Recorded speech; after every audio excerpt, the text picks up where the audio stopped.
Ici, si tu suis un peu mes vidéos, tu dois te rappeler qu'il y avait une Mégane 1. C'est une Mégane que je réservais à mon pote Wahib. Alors Wahib, pour ceux qui ne connaissent pas, c'est l'unique représentant du fan club officiel Renault Mégane en France. C'est un peu comme les fans de Fuego. Lui non plus, il sait pas pourquoi il aime la Mégane. Donc pour revenir à la voiture, c'est une voiture que je réservais pour restaurer et voilà, qui avait un problème électronique, le calculateur, et voilà, j'ai pas réussi à le faire réparer, personne n'a voulu me le réparer.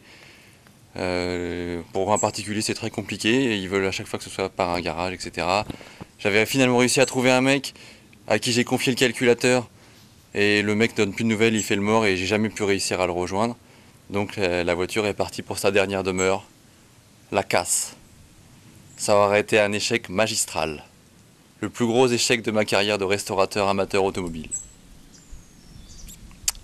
Sinon pour la Honda, j'ai commencé je vais commencer les restaurations et modifications. Donc le premier truc que j'ai fait faire, c'est une recharge de clim parce que la clim ne fonctionnait pas. Et après la recharge, la clim ne fonctionnait toujours pas. Et au garage, mon pote Essine, il a réussi à trouver. Je remercie. Merci à toi Essine de m'avoir fait cette réparation. C'était en fait le fil du compresseur de clim qui était coupé. Donc voilà, j'aurais sûrement galéré à trouver cette réparation parce que c'était vraiment une panne qui n'est pas flagrante. Donc merci à toi, et maintenant la clim fonctionne. Au niveau des modifs aussi, j'ai fait une petite modif à l'intérieur. Ici.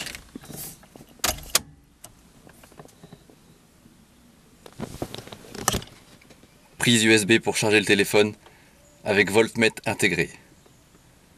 Pour toi ça sert peut-être à rien, mais pour moi je trouve ça super pratique d'avoir le voltage de la batterie affiché au tableau de bord. Quand on roule, on voit si l'alternateur fonctionne et on sait si on a les 12 volts au démarrage.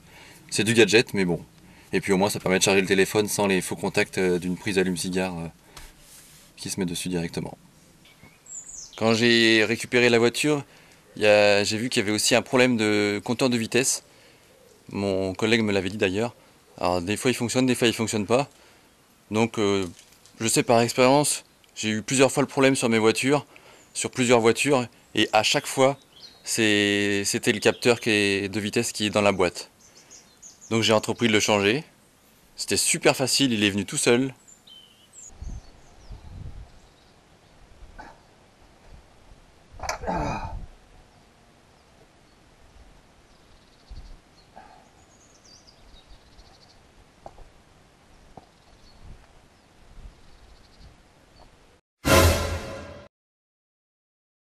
J'ai fait un tour avec la voiture, c'était pas ça. Donc le problème vient vraisemblablement du compteur de vitesse au tableau de bord. Donc soit je vais le changer, soit je vais le faire réparer. Donc j'en profite pour lancer un petit appel. Si des fois quelqu'un dans mes abonnés a une idée pour le faire réparer dans la région Bretagne, ou un bon plan pour en avoir un d'occasion pour pas trop cher, je suis preneur. Et dans le chapitre des modifications, j'attends là, je devrais recevoir d'ici quelques heures le kit bioéthanol e-flex fuel. Donc ça va permettre de rouler au bioéthanol avec l'aide au démarrage. Enfin moi je préfère mettre des kits, c'est bien mieux je trouve. Il y a l'aide au démarrage à froid, il y a le capteur de bioéthanol qui en fait un vrai flex fuel avec une analyse en temps réel du mélange bioéthanol qu'il y a dans le moteur. On roule au sans-plomb, bioéthanol, n'importe quelle proportion dans le réservoir, et ça fonctionne impeccable. Donc voilà. Modifier un véhicule intégralement d'origine, pour moi c'est un peu comme si c'était Noël.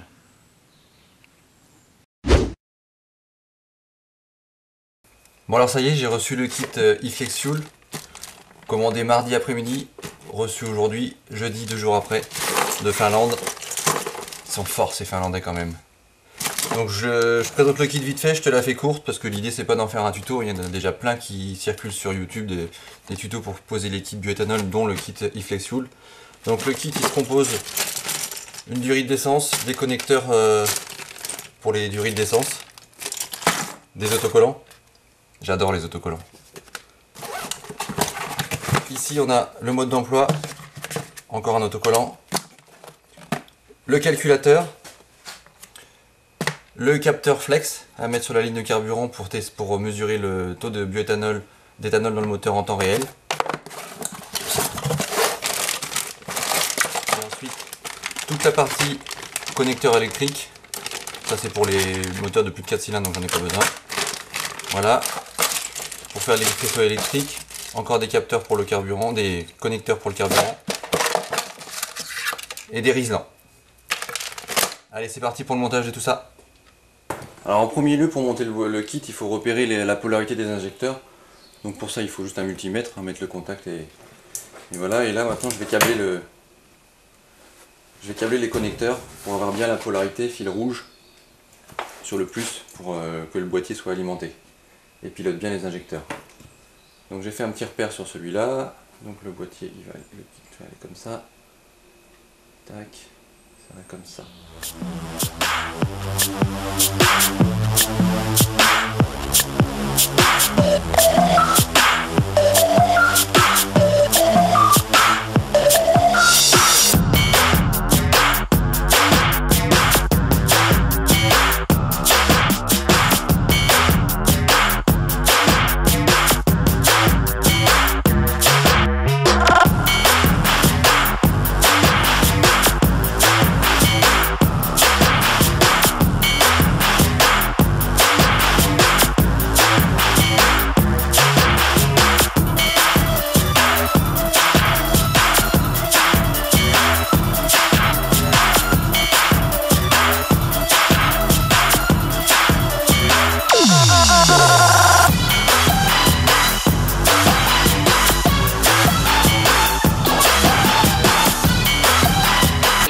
Bon, ça y est, les connecteurs sont prêts à être installés.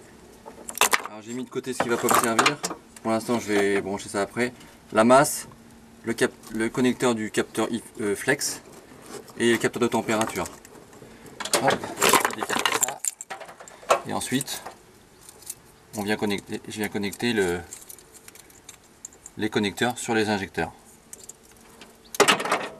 On va essayer de pas trop faire de nœuds.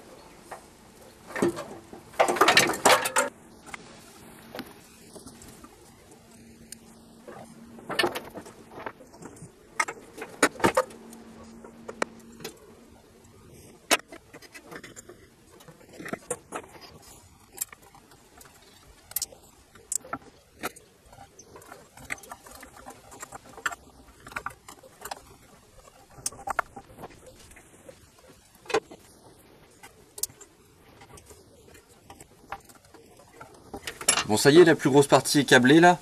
Les injecteurs c'est câblé. J'ai mis aussi le connecteur et le capteur flex fuel sur la ligne de carburant. Le capteur de température est ok. La masse est câblée. Là il me reste à passer les fils propres parce que voilà, tu vois, ça fait tout un tas de fils. Alors pour ça je vais pas utiliser des riselants, je vais utiliser un truc que j'aime bien. C'est ça. On trouve ça à Norauto. C'est extensible. Il suffit de passer tout le faisceau de câble dedans et ça fait super propre après. Allez, c'est parti. Bon, comme c'est un peu long et chiant, hein, je vais te le faire en time-lapse. Hein. C'est parti.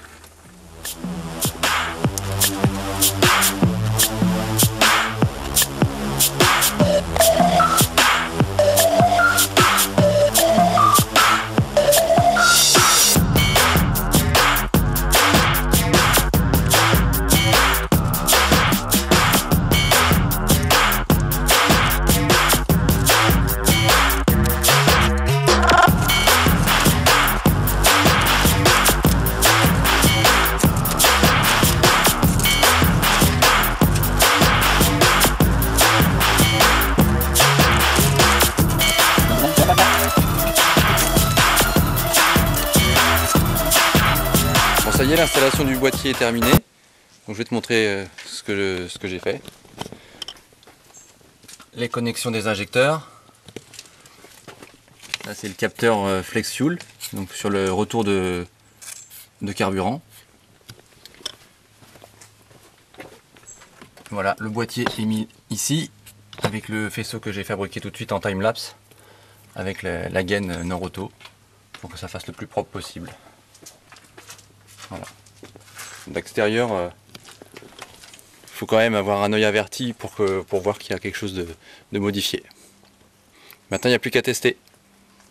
Bon, maintenant on va arriver à la partie que j'adore, le test, et le test avec l'application, parce que le boîtier il communique en Bluetooth avec une application téléphone, et donc on peut checker les datas et voir si tout va bien, etc. Déjà on va voir si ça démarre.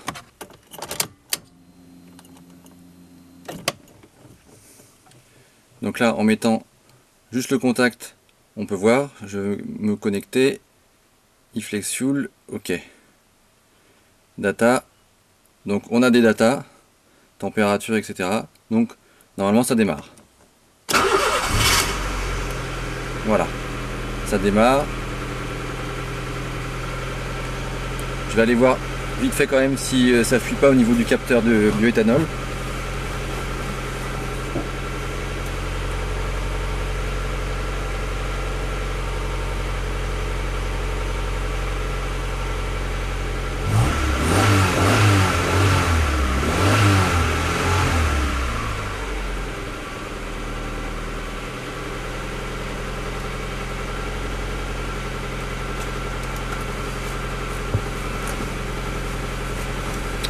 Bon, c'est bon, ça fuit pas. Maintenant on va pouvoir checker les datas. Donc ce qu'on peut voir déjà, je sais pas si on voit bien la caméra, là on a la température, on est à peu près à 26, 27. Là on a l'éthanol, donc là on a 10% de bioéthanol, d'éthanol, c'est-à-dire c'est normal puisque j'ai mis du E10 dedans, donc c'est tout bon. Et là si on accélère, on a les cycles, les duty cycles en temps réel.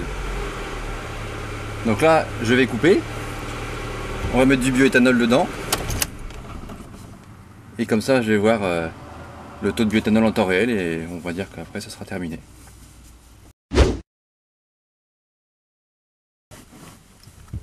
Voilà, donc je lui ai mis 20 litres de bioéthanol. Il y avait à peu près le quart dans le réservoir, là on est à peu près à quasiment 3 quarts. Donc déjà on va démarrer. Tac. Ça démarre nickel. Je vais reconnecter le boîtier. Tac. Donc le capteur de bioéthanol fonctionne très bien, puisque là on est arrivé à 40% de bioéthanol dans le réservoir, ce qui est tout à fait logique. Voilà. C'est officiel, la Civic roule au bioéthanol.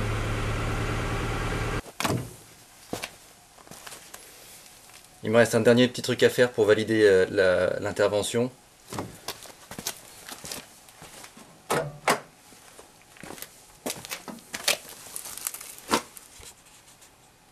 Ici c'est marqué essence sans plomb seulement.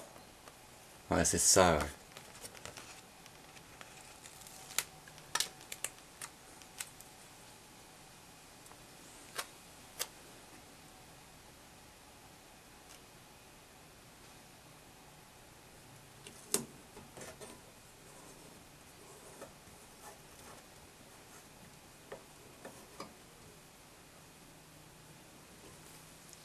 Super éthanol E85 iFlex Fuel. Là.